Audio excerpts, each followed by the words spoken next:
سرکار دو عالم صلی اللہ علیہ وآلہ وسلم کے ذریعے اللہ پیغام دے رہا ہے، ہدایت دے رہا ہے۔ کن سے مخاطبت ہو رہی ہے؟ اولین مخاطبت ظاہر صحابہ سے ہو رہی ہے، لیکن کیا کفار کو بھی کوئی پیغام دینا ہے؟ ارشاد، کیونکہ اللہ کے نام سے تو مانوس تھے۔ ارشاد، یقیناً اول مخاطبت تو صحابہ کرام رضی اللہ اجمعین ہے، لیکن جو اس کا شان نزول ہے اس میں مختلف روایات ہیں۔ اس میں ایک روایت یہ بھی ہے کہ حضور پاک صلی اللہ علیہ وسلم نماز پڑھ رہے تھے اور سجدے میں دعا کر رہے تھے، تو ابو جہل نے سنا اور اس نے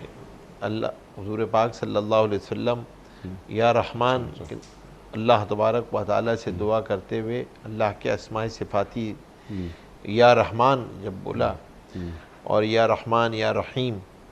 تو اس پر آ کر ابو جہل نے، مشرکین مکہ نے یہ کہا کہ یہ اللہ تبارک و تعالیٰ تو صحیح ہے، لیکن یہ اور کون سے معبود ہیں اس کے جو رحمان اور رحیم؟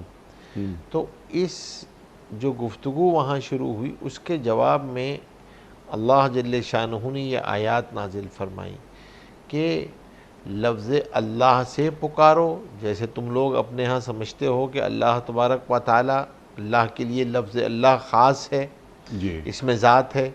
یا تم رحمان سے پکارو،